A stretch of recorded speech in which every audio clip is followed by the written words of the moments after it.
One of the things that we look at inside of our business is how we can effectively communicate the right offer to the right person at the right time. And I wanted to create this training so that people could really understand how to effectively communicate in a way that's going to deeply connect with the prospect. So that instead of feeling pushy, sleazy, or trying to overcome objections, instead we communicate through resistance. The 5 phases of communication are essential. It does not matter where the conversation is being communicated, that is essential. And I'm showing you inside of the training how we break down that experience so that people who are ready to say yes to themselves and actually start generating a significant amount of revenue online. We need to focus, we need to get to work, and we need to go through a lot of growth components in order to grow. So with that said, let's roll that training. This is the subconscious self-sell, specifically addressing resistance, or in other words, overcoming objections. But the subconscious self-sell is where you ask powerful questions so that your prospect is excited and empowered to say yes to coming on board and working with you and buying your products and services. Another way to say this is mastering the art of selling without selling, without any pressure, without any push, and without coming off sleazy. So let's just go ahead and get into it. So by the end of this training, we're going to be talking about how you can create a pressure-free, permission-based enrollment process where your prospect actually asks you to present the product and help you sell without being pushy or sleazy. And specifically, I'm going to be talking about a 7 to 11 minute process where you can address resistance, because what are objections anyway? So we're going to be talking about how you can actually address resistance and objections and overcome them in a really powerful, exciting way so that people are excited to say yes. Then we're going to be talking about the truth about know, like, and trust, and how to take someone from never hearing of you before to excited to becoming a client in a high ticket experience, high ticket or low ticket, in the span of 30 to 45 minutes. Because the truth is that an enrollment call, a sales call, a fitness assessment, they're the fastest way to take someone who's never heard of you before and turn them into a client. So now you might be wondering, well, how do you know this? So I'm not going to spend too much time on this slide because this is not about me. I jam-packed this training and I want it to be short. And it's about you really getting some tangible action items that you can implement today in your enrollment process and truly double your monthly impact, income, and clients. I've had clients that have taken this process inside of their business, double their monthly revenue just from the questions that we're going to be talking about today. And so this is really what I want to get into. But in case you've never heard of me before, I'm Beverly Simpson. I'm a former district fitness manager for Crunch in Manhattan. I was responsible for bringing in $2.1 million per year inside of their business, running 5 of their Manhattan and New Jersey gyms. I was the fastest growing personal trainer to assistant fitness manager to district fitness manager at the time. And then when I left, I have built 2 multiple 6-figure businesses, both from B2C as well as B2B. So B2C is business to consumer. So with my fitness membership, and then B2B is business to business. I have literally helped thousands of trainers start and scale, grow their business. And online, I've helped the new personal physical therapists, personal trainers, anyone in the health and wellness industry. Now, I'm a huge fan of believing that selling is a service, and that once you can take your science in and really develop your skills, then you won't have to beg for more clients, because when you can raise the industry standards by caring about the science of training and really delivering and knowing that selling is a service, then you just won't have to beg for clients. And so we really, in order to look at that, we have to look at your relationship to selling. Or really what I mean is, in order to step into that, to really magnetize yourself and become a magnetic seller where you don't have to beg, where you don't have to push, and where you don't have to feel like you are, begging for clients, and becoming that magnetic seller, that master of selling without selling, we have to look at that relationship to the experience of selling. Now, we've all had experiences where we have interacted with an aggressive seller, because most people, when they come into this industry, when they come into this business, they don't want to be considered sleazy. They don't want to be considered pushy, and they don't want to have this experience where they feel like people are pressured into buying from you. And the reason we have that context is because we've all had that experience. And so typically what I have found is that if you're feeling any type of pressure or fear and worry of being aggressive, then what happens is that we've had this experience where people have done one or more of these four common things, which is they sell at an inopportune time. And so that means that it's like, they just like, hey, it's like if you're in a bar and someone comes up to you and you're just chilling with your friends having a drink, and someone's like, hey, can I marry you? When it's like, whoa, you haven't even bought me a drink first. Like, let's just slow your roll. So they're selling at an inopportune time. And oftentimes that will sometimes feel inauthentic. Okay, that's number one. Number two, we've had this experience where people won't take no for an answer, where it's like, we just, and we're going to address this today because we're specifically talking about resistance and overcoming resistance, because there is a difference between getting to the no and then not taking no for an answer. So we need to just understand that there's a difference, and and take no for an answer. Okay. The third thing is that people will lack empathy and they'll lack listening skills. So this happens a lot where if you've had experiences and you've done a lot of sales calls, or you've done a lot of kickoffs or a lot of enrollment, like free sessions or whatnot, is that we start to see some patterns. And so because our brain is designed to automate things, and because our brain is designed to just take the path of least resistance and to get there fast, we tend to stop listening. And we start to come to these experiences where we feel like, oh, I already know that this person's not going to buy. I already know what's going to happen. And we start to feel a little bit like, oh, I already know what's going to happen. And so if that is coming, or is present for you, what happens is we stop listening. And when someone doesn't feel heard, then they don't feel seen and they don't feel loved. And that is when you start where you run the risk of feeling the ick. And then oftentimes we will lack empathy. And if we cannot empathize with where our current prospect is, they will feel unseen, they will feel unloved, and it will bring an ick. And then the fourth reason why people feel stress about selling is that they straight up lie. And there are people in this world that straight up sell snake oil, and they will straight up say things that are just absolutely a lie. And if you're watching this training, then I already know that that's not you, and that you're not part of that. So hopefully hopefully you'll leave this training by the end and realize, okay, great. So it's safe and fun for me to sell, because selling is a service. And then there are two other types of selling that people really get into. Number one is the apologetic seller.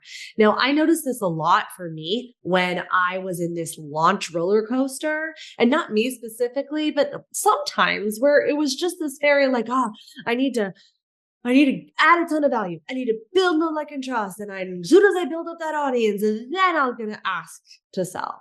But what people fail to realize is that the ask of a sale is literally just the opportunity for your client to say yes to themselves. Because when people pay, they pay attention. And what people also need to realize and understand is that selling doesn't even necessarily mean a money exchange. Money is just one of the energetic tools that you could use to exchange for value, or to exchange for the opportunity to say yes to yourself, or the client to say yes to themselves. Other ways to pay or other ways to pay or to offer INE, meaning an exchange of resources, is email address, is likes, double taps, comments. All of that takes energy and effort. So that is a resource exchange. So what happens to a lot of people when they're getting into this launch roller coaster is they'll be like, oh, I'm going to just spend all this time adding value. I'm going to spend all this time building know, like, and trust. And then for 2 weeks, I'm going to come and say, hey, we'll get back to value, but in a minute, can you buy this?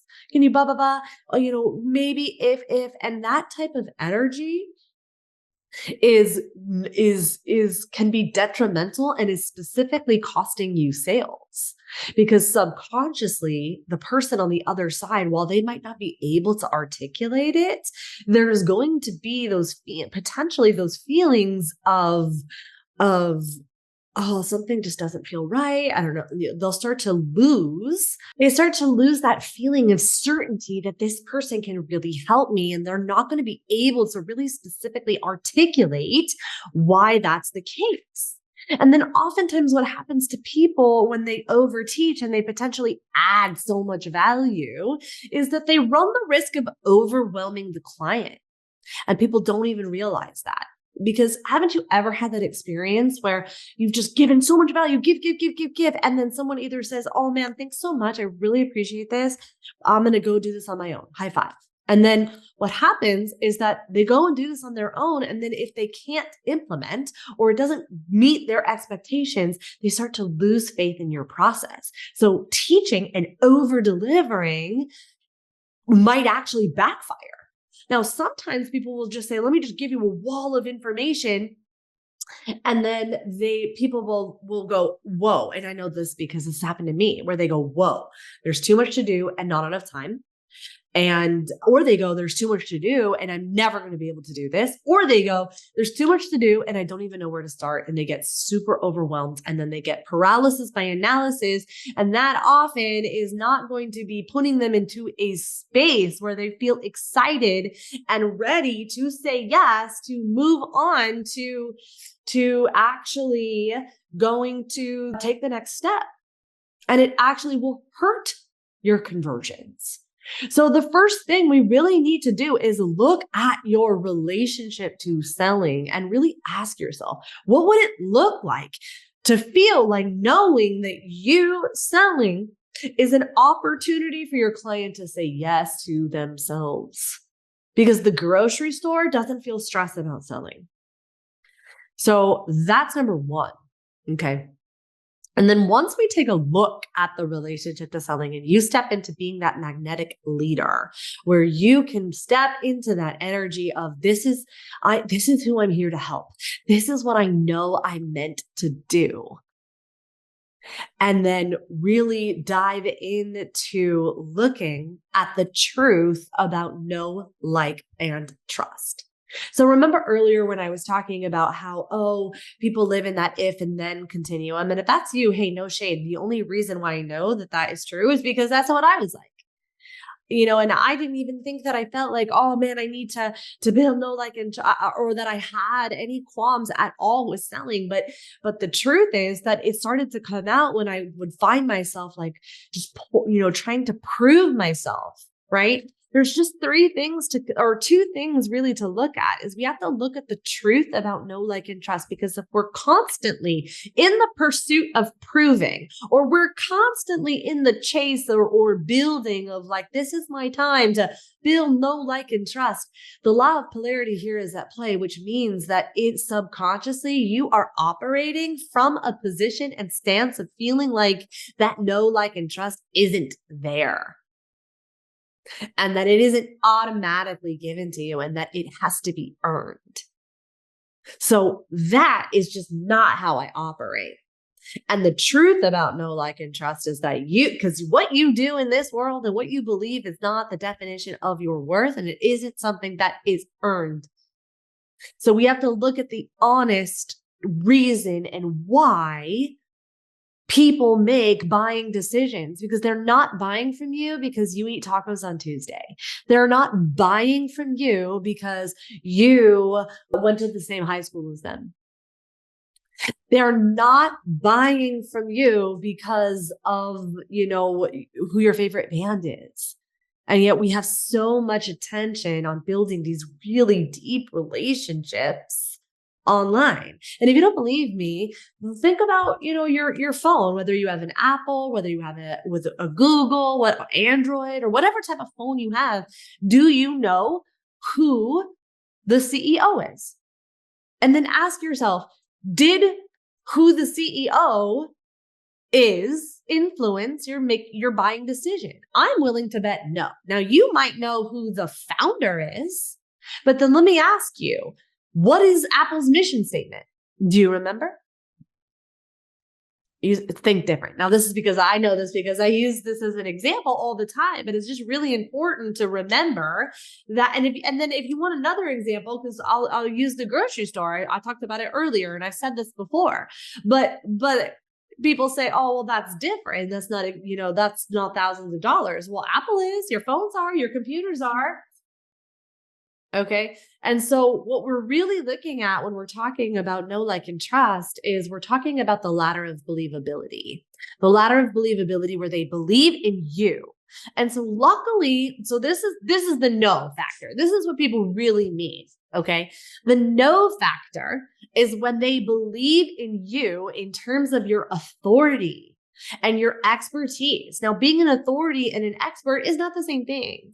Because I'm willing to bet that you probably right now can point to people who are less qualified than you making more than you. And so no shade. I want you to celebrate that and realize, oh, okay, so there's more, there's opportunity for you. But that is because someone has authority, but their expertise might not even line up. Because what I have noticed is that the smartest coaches struggle the most with the selling and the communication of the offer. Okay, because that's the next step. They believe in your program, your products, your service. Now, the truth is we could spend another 3 hours just talking specifically about the offer, because it's not your programs. It's not your service.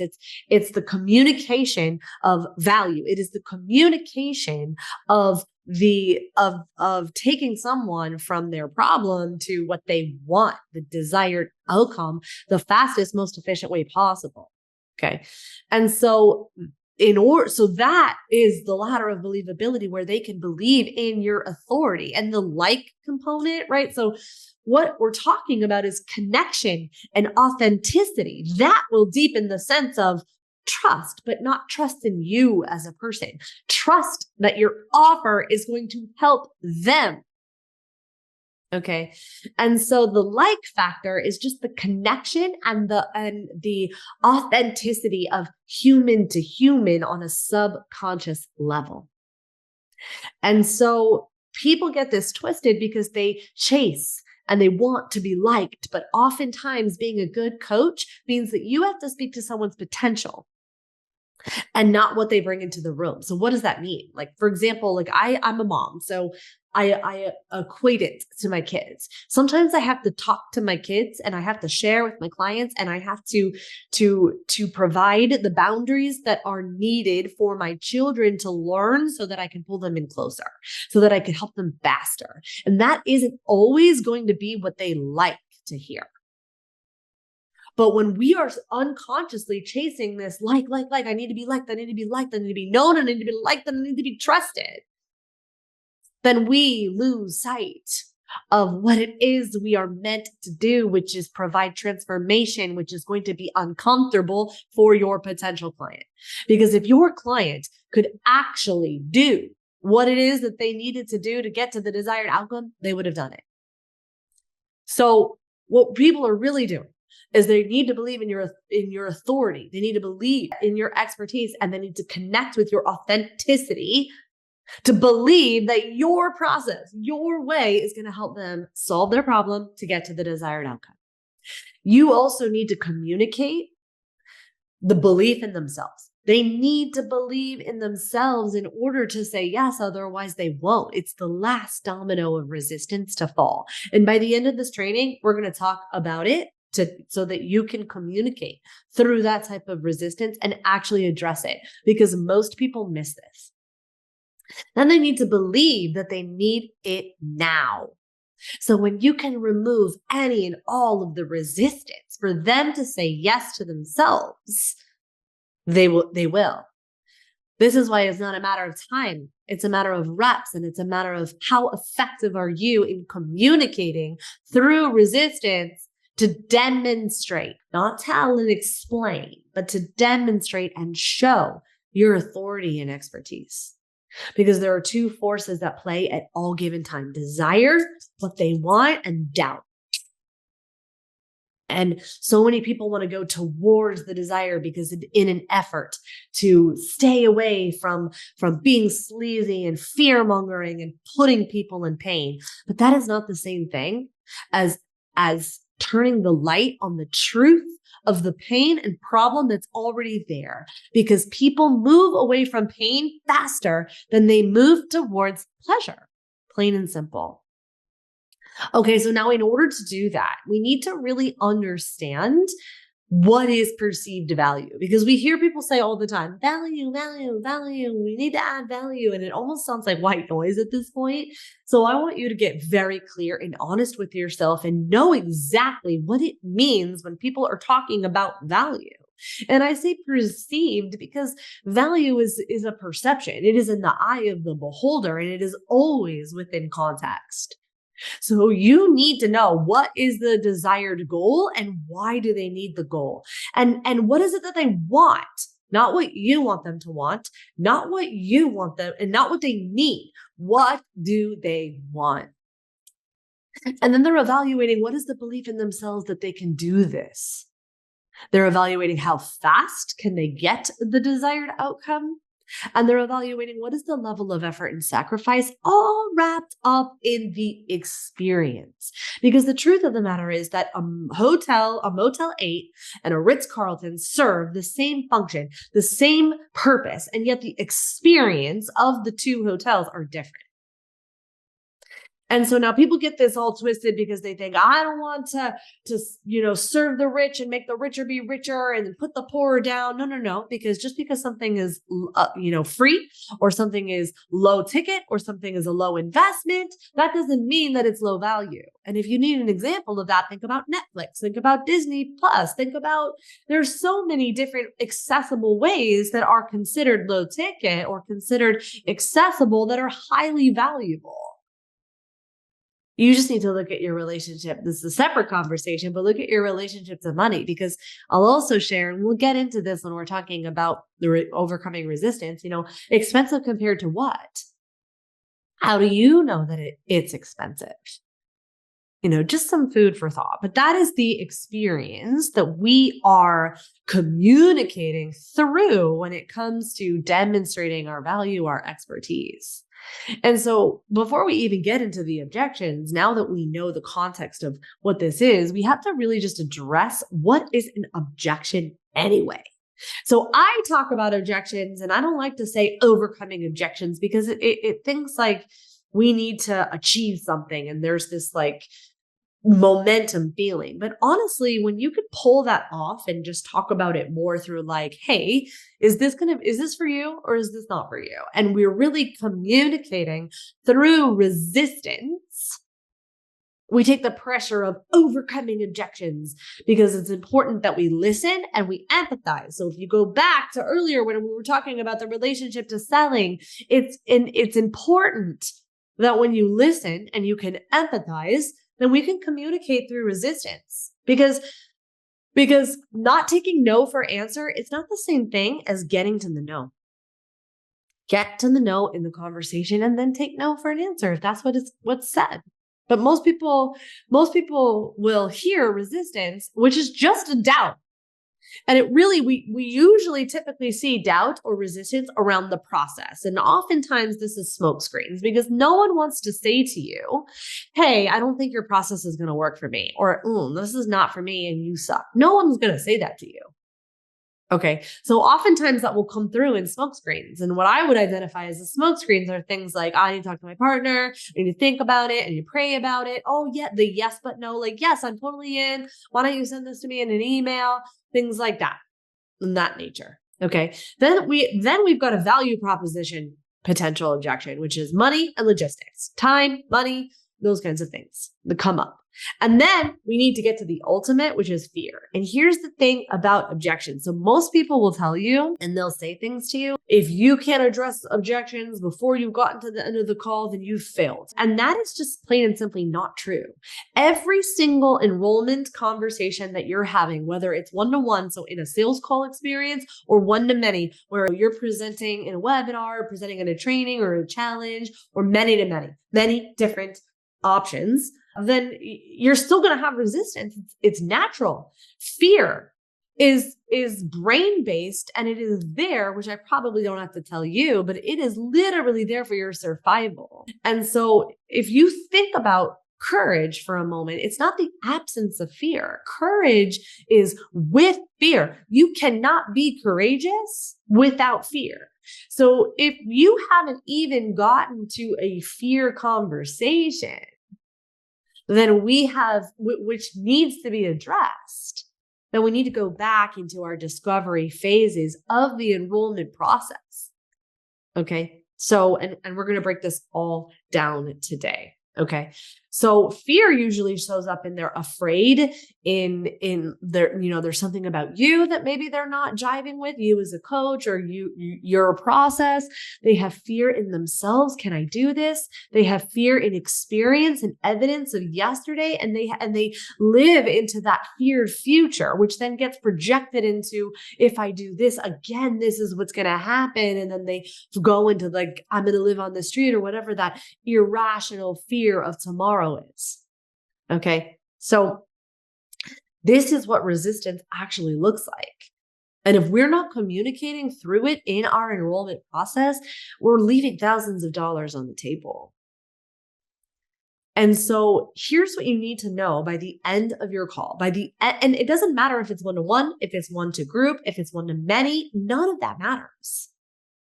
By the end of the call, you need to know, what is the desired outcome? What do they want? Not what you want them to want, not what you want them to, not what they need. What do they want?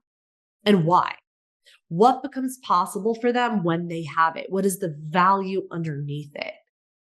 Now, most people will get to the surface levels of desired outcome where they'll say like, oh, I just want confidence. Well, okay, great. Now, when someone says that to you, what they're really saying is that, oh, that's what they think they need in order to get, what do they want?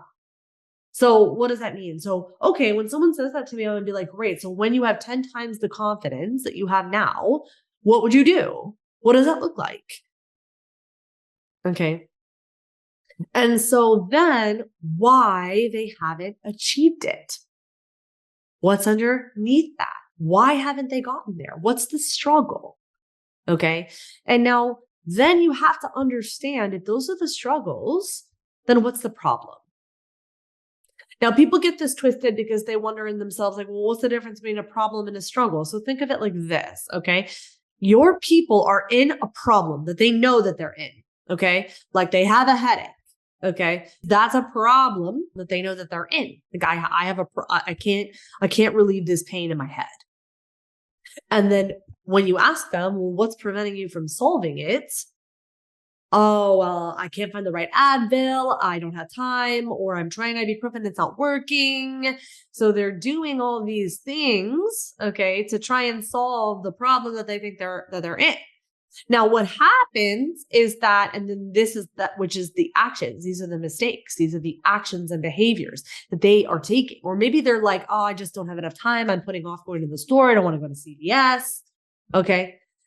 So then what happens to so many coaches is that they know that there's a real problem. What's the real problem? Oh, well, they're dehydrated, or maybe they're not dehydrated. Maybe they have a concussion. So there is a problem that your clients know that they're in. There's a real problem. There's a reason that they haven't gotten to what it is that they want. And you need to be able to be crystal clear on what those are for them. And so and then we also need to know what is the emotional, this is the emotional pain of being in the problem, of taking these actions, these mistakes. It's the behavior because of beliefs, the misconceptions that they're operating from. You need to know this because this is how you'll subconsciously connect with your people. Okay. And you will have the opportunity, whether they buy from you or not, to get on the phone with them and ask them these powerful questions so that you can actually get these answers. Because what happens is most people will survey their audience. Well, what do you want? What do you want to hear from you? And hear from me? And that's like asking your kids, what do you want for dinner? And they're going to be like mac and cheese and ice cream all day long. But you and I, and they're going to tell you either A, what they think you want to hear, or they will tell you what they think they need. And so we need to ask better, more powerful questions to actually get to what it is that they want. And then we need to get specific in the actions that they take, the behavior that they take, because that elicits an outcome and the beliefs, meanings. And it's just the more specific that you can get with your questions and more specific in articulating the outcomes and effects of when they take those actions, this is how you demonstrate authority. The more subconsciously connected they are to you because you have been able to articulate where your client actually is. And it deepens that sense of believability in you, in your connection, in your authentic self. Okay. Not dancing on the social media and pointing and saying, oh, this is my favorite band. Okay. So we need to know that, and you have the power and opportunity to collect that information in the call. So how? Now, there are 5 phases in the enrollment call, in the assessment. Now, people will say sales assessment, they'll say kickoff, fitness assessment, whatever it is. The first touch point where you are potentially having a conversation with a prospect where you're asked, where both parties, where you're not in this urgency of, I need this sale, but it's where both parties get to have a conversation around, oh, is this for me? Okay. So I really build out my process within 5 phases. Okay. We're going to set the frame and I'm going to go through them briefly. Honestly, we'd be here all day if we just really dived into this because there are so many different questions that we can ask, but I do want to give you some of my best tips today so that you can really take instant action. You could take, as long as you're taking notes, write down exactly what it is that we're going through. And this can 2x your conversions just by going through these phases. And I'm going to give some of my best stuff to you today. The one caveat that I want to say, because people say, I don't like scripts and I don't like blah, blah, blah. I get it. Neither do I. Because here's the thing. At the end of the day, people connect with humans, not scripts. And so you want to be able to make sure that you are stepping in powerfully and with authority, which first comes from a decision to be one. And then from the energy of knowing hey, is this the right fit for both parties? Okay. And having a script is essential because when you can ask these and think about actors, if you think about your favorite movie, bring your favorite movie to mind right now. If you look and really think about how you love these characters, none of those people they memorized a script. Those aren't their words. Those are the script that they embodied, that they became unconsciously competent in delivering in a way where they felt so connected, where you felt so connected. But those aren't those words. So build out your script to create the same experience so that you do so many reps, you get unconsciously skilled, and you become unconsciously competent. That is what we're doing. Okay. So the first is we need to frame it. We need to build rapport and we need to put everyone at ease, which is a 5-minute process. We're not going back and forth about where you went to high school, where you lived. This is not like, hey, let's be best friends. This is, hey, let me put you at ease. Let me show you that everything's going to be fine. I'm going to help you, really help you. And I'm going to do it fast because time is valuable. And this goes back to what I was saying earlier about know, like, and trust, right? So we're really just going to be setting the frame. Okay. And then what we're going to be doing inside of the next phase is we're going to be doing an information gathering. So earlier we need to get all of that information. What is the problem that they're really in? What is the problem that they think that they're in? What's the pain of the problem? What do they want? What are they trying to fix it? Like, just really get all of that data. Because one of the things that people do is that they spend more time in phase 3 where they're delivering their insight in an effort to demonstrate expertise, where they just end up overwhelming their client or walling of information and people stop listening. And this is, to like, let me prove how good I am so I could build know, like, and trust, which ends up just backfiring on them. Because what you really need to do is gather the information on problem and desire. Okay. Then we're going to go into phase 4 where we ask for permission to present. We're not just going to, I don't get onto this call thinking this is a sales call. This is let me find out if we're the right fit to work with each other. And this is another thing that people do, in my opinion, which they mess up. And I have looked at hundreds of scripts. Okay. And I have looked at things and a dozen of templates that people have given, which has this like, oh, let me take this sales call to be 15 minutes. And it's like, wait, in 15 minutes, you want to take someone who's never heard of you before and try and sell them a $10,000 program in 15 minutes from this energy of arrogance of like, oh, no. So you're lucky to be here with me? No. That's not serving. Okay. That, and then it's so funny to me because then people are like, I don't want to be sleazy, but that's, and I just want to help people, but I'm not going to give anyone more than 15 minutes. And then if you come to me and you say, but Beverly, one-on-one isn't scalable. How do you know that? Over here at B Simpson Fitness in the summer, there was a time where there were 60 one-on-one calls that we were having every week between 3 people. So people want to be connected to people. When you call the bank, are you excited to talk to the automation or do you want to talk to a person? How fast are you to hit 0? Okay.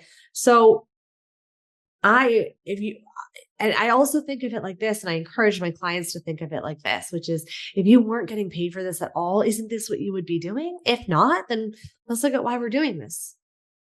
Okay, now people get that twisted because they think, oh man, I just need to give everything away for free and the service heart. But I'm telling you, you cannot pour from an empty cup. And if you look at not-for-profits and you look at people who are doing good in the world, the number one thing that they need to do is they need to raise money.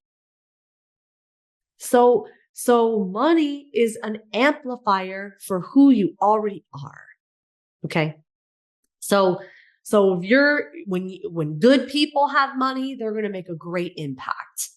Okay. And then of course the reverse is true. So when we get to that permission to present the offer or the program, so this, sometimes I'll be in a call and it's not the right fit and I won't present. I'll give homework. I'll tell them to go do something. Or I'm going to just, transition into the presentation of the offer. And then you must address resistance. So this is what the core content is of our training today. So the thing that we like to do when it comes to resistance is we do our best to address the universal resistance that you could already anticipate. Like on a scale of 1 to 10, how do you feel about the process? Who's in your house right now that supports you with your goals? On a scale of 1 to 10, how urgent is this problem to fix? How much time do you have a week set aside to help you with your goals? These are the questions that you could be asking during the information collection gathering, because those universal objections of time, money, and proposition. And those are going to come up and we're going to need to address it. Here's the thing. Once I have now communicated through resistance or asked all of the questions, by the time I transition into the actual investment, and now where we start to communicate through the resistance, the majority of the questions that I have asked in the discover phases are open-ended. Now we're going to start to communicate and bind, meaning we start asking either or questions, okay? Because now we need to help them, whether it is $27, whatever the case is, their sympathetic nervous system is likely going to activate because the brain is trying to keep you safe from change, even if the change is good. Okay. And so we need to really communicate through that resistance. So what we're going to do once we share the investment is I typically don't even share that investment until I know they feel good about the process, that we have gotten them to a yes. They're all in. Then I'm going to share the investment. And of course, if you've had any type of sales training at all, don't speak. Just share and wait. Because we hear first one to lose, dog loses. Well, all of that is nonsense. This is the opportunity to create the safe space for your clients or potential clients' nervous system to just like go crazy. Okay. And then stuff is going to come up and they're going to give you their stuff. Okay. Now, questions are typically resistance. Well, do you think this is whatever the question is, or this is the yeah, buts or whatever? Okay. So what we typically do is we acknowledge it, we empathize, and we communicate through it. Okay.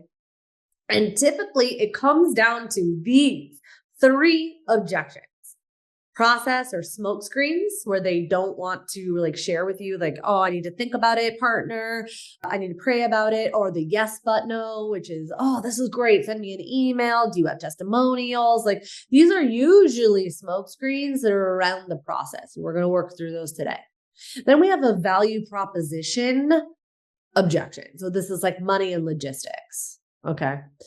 And then we have to get to a fear conversation, a fear of you, like can you really do what it is that you say that you can do? Is this the coach for me? A fear of self. Can I do this? I'm new. A fear of yesterday. I've done this before and it didn't work. And then a fear of tomorrow, the future, the evidence of yesterday coming through to tomorrow and living into that, which doesn't exist. Can you go and show me yesterday outside? No. Can you go show me tomorrow outside? No. All of that is fear. We say this false evidence appearing real, right? All of that is just fear. And we need to communicate it. We need to address it. We need to work with fear because you cannot be courageous without fear. So this is operating in faith with fear walking next to us. Like we could do this together. Okay. And so there are 4 core ways that we're going to really overcome this. So we're going to do this with content and context.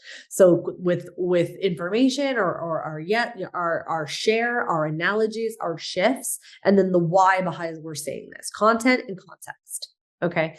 And so things like original solutions and support. So oftentimes these can show up in presentations of like extra bonuses, or for me, when I like to set up paid lead acquisitions for my clients, this is where I'll use original solutions to just get them so excited for the opportunity to say yes to themselves. Okay.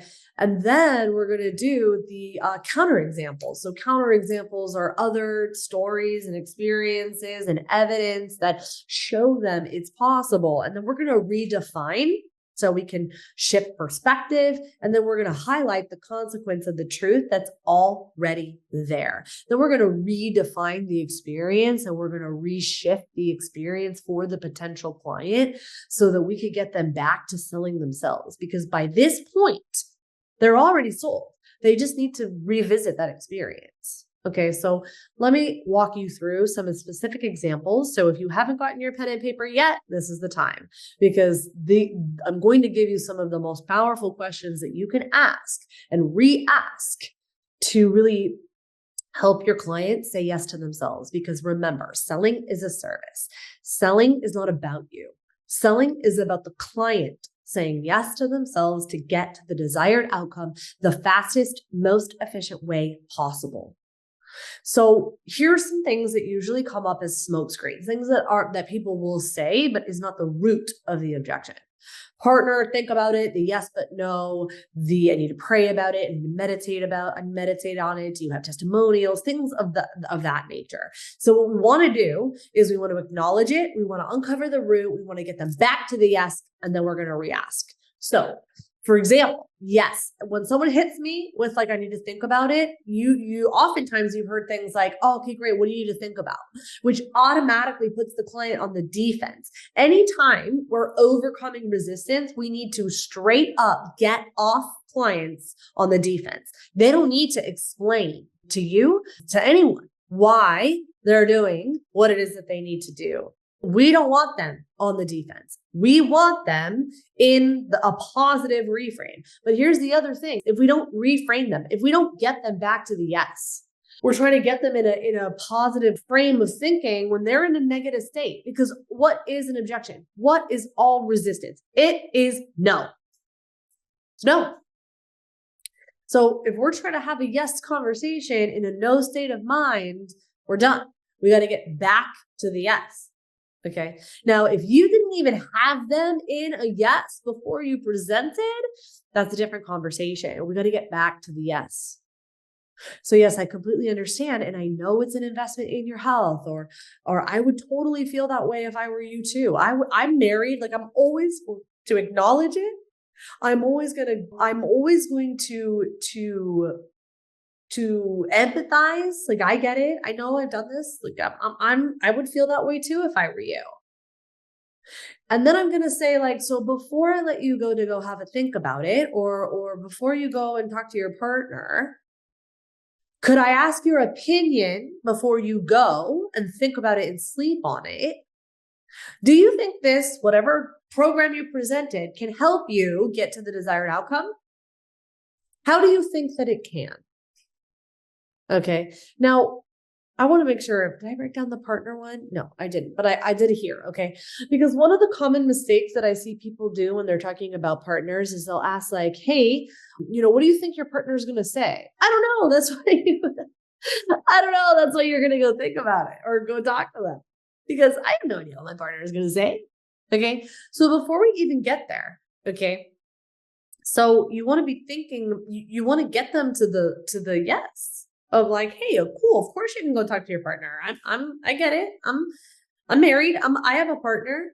Okay. And so then I'm going to get them like, hey, can I ask your opinion before you go and talk to your partner? Do you think this can help you? And how do you think that it can? So get them back to the positive yes. And then we shift it and get to the re-ask. Like, okay, so then what's your plan if your partner says no? Because now we're highlighting a consequence and they have to defend the yes that they're saying. Okay, so when you go to your partner, do you feel like your partner will want you to be successful, or how do you feel?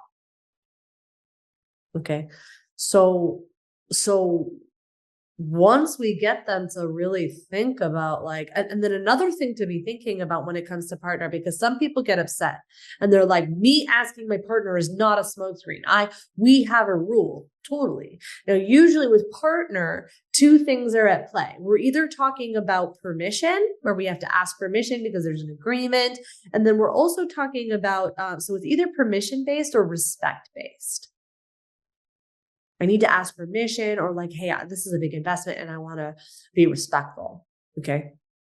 But again, notice how I talked about that. It's not really a partner objection. It's a money objection. So it's usually smoke screens first. Then we go through a value proposition, logistics and money, and then we get to fear. Okay. So the other thing that happens is that with these types of smoke screens, like I need to think about it, the yes, but no, like, oh yeah, this is great. Can you just put it in an email? These are oftentimes they're the smoke screens. They're not telling you what the real root is. The same with money. Oh, we're going to get to that too. Okay. Is that people will say that it's money, but it's really a value proposition. It's really that it might even be process based. Okay. So we need to get to the root of what the actual objection is and then shift it and then re-ask. Okay. So here's some other questions, but first let's get them back to the yes. And then we could be like, hey, can I be honest and ask, like, remember when you said this, what's the plan if you don't do it? Okay. Or when they say, think about it, get to what it is specifically that they're thinking about. For after you're like, hey, how do you think it can help you? And then they tell you, and then you're like, okay, great. So before you go, or when you go have a think about it, what specifically are you thinking about? Then I'm going to give context for why I'm asking that, just to see if I can help so that I can make sure I answer any and all of your questions before I let you go. So you're asking the questions and then you're giving context. Okay. Then usually when you work through that is objection number one. Then we're going to come up to the money and logistics and we're going to get to usually, well, like, this is really a big investment. Okay. Okay, great. Now we're going to do the same process. Acknowledge it. Got it. I know that's totally an investment. Now, can I ask, if we take money out of the equation and this was completely free, would you do it? So now why I'm asking in that way is because I want to make sure that we're really dealing with a money value proposition and that question, or that we're really maybe just dealing with money logistics, like a matter of like, I need to go move money around, or maybe it's like a time logistics, or is this that we have a value proposition problem, meaning they don't think that the value's there, there's some self stuff, or are we dealing with fear? Like we got to find the root of the actual money issue. Okay. And of course, we're always going to acknowledge and empathize. Okay. So if you said like, hey, if this was free, would you do it? And there's any hesitation, then we've got to go back to the process and we have to overcome the process. And we need to address what their issue is on the process. Okay. And then we're like, no, it's a 10. I'm in. Okay, great. So then let's just look at your cash on hand right now so that we can start to find out if this is logistics. Because like, I get it. Cash is lifeblood. So it's important that we protect that. So with that said, do you have access to credit your fund? Or do you have access to credit to fund your health? Now, some people have like, no, I'm not funding credit. I'm not doing it with credit. Then it's going to be like, okay, cool. So that since everything is customized, we can do a payment plan of X or Y. Which one works best for you? So you can use payment plans. Okay.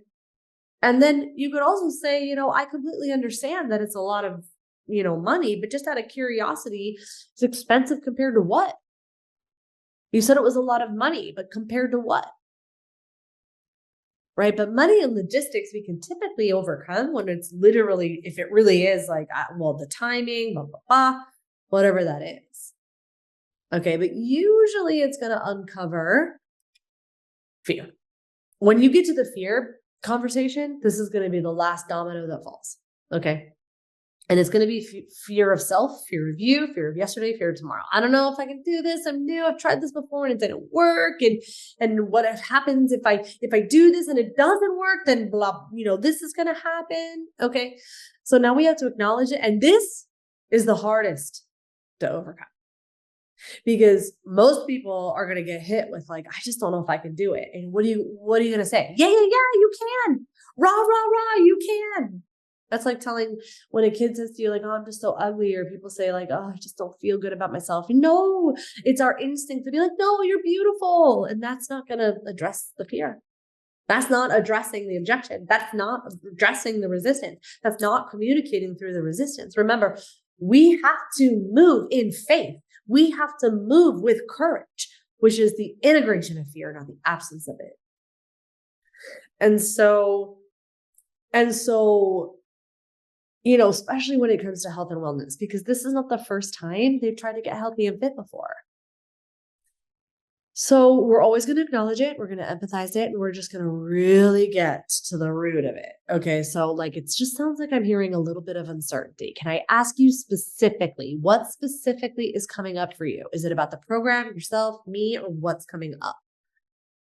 And we need to get to what the issue actually is.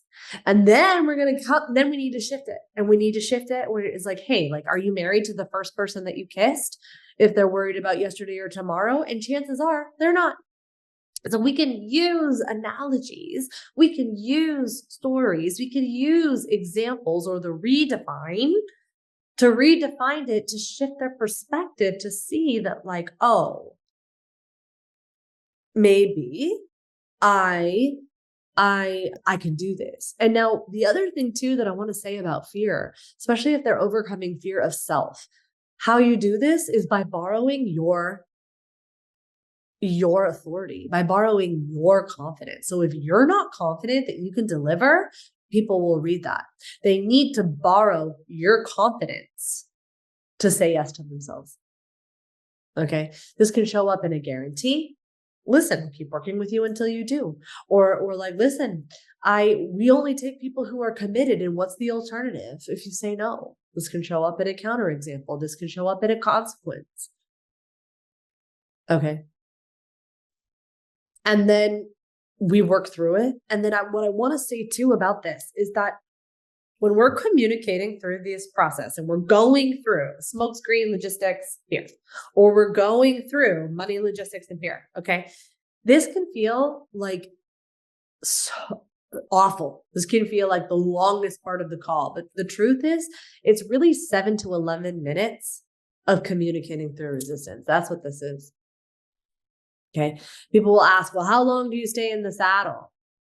Well, for me, I stay in the saddle, until we have addressed all of the resistance. I don't get out of the saddle unless we're just running around in circles. If I've re-asked 3 times, I'm going to let them go. And I don't want anybody who is not here, who doesn't want to say yes. But what I want you to know is I get them to the no. So they're, when I'll say things like, well, what's the alternative? Are you okay with that? And if they say that they're okay with the alternative, then I'll let them go. Sometimes I will bind them and I will give them options. So it's either going to be this or it's going to be this. Which one? And I get them to say it. And then I'll say, okay, great, cool. And then we will part ways as friends, no hard feelings. But I know as a coach that peoples will bring with them all of these subconscious reasons for why it's not working. And that will stay with them until they can release it, until they can find that coach that will speak to that potential. Hopefully that's you. And that's what we want to be doing in the enrollment process. And then people walk away feeling empowered and excited to get started. And now in order to do this, you just need the reps. You need more reps. That is going to give you the skill and the confidence. So thank you so much for hanging out. If you want to see examples of this, if you want more tips, you want to practice, then there's 2 ways to come and connect with me. You can come see me on Instagram or really any platform at Be Simpson Fitness. And then also when you come into my Facebook group, it's groups/online fitness marketing in Facebook. We do practices of this for free all the time. There's a ton of examples for this. You could always put in your questions, your process. You could always come and say hi to me there. Please let me know that you watch this. I'd love to hear from you. It's me. You're going to be talking to me. So I love to hear from you. I want to hear about what your big takeaways are and what your questions are. I'd be happy to connect with you. And the last thing that I want to say about this is because that comes up for a lot of people is they'll say, I don't want to do sales calls because it's not repeatable or it's not scalable. But the thing is I really want to encourage you to look at that relationship to selling, because if you're trying to skip the fundamentals of, not doing these calls and just going straight to scaling and trying to, script this perfectly and say it perfectly one to many, that we're running the risk of putting a wall. We're running the risk risk of putting distance between you and a potential client. And we want to pull them in, even when you get to the one-to-many. These fundamental skills that we've just talked about inside of this training can be used in your webinars, in your masterclasses, in your challenges, in your many-to-many. It is the backbone of communicating your value proposition and mastering the art of selling without selling. So thank you so much for hanging out with me today. Hopefully this was helpful. Love to connect with you in the interwebs. I'll catch you on the next training.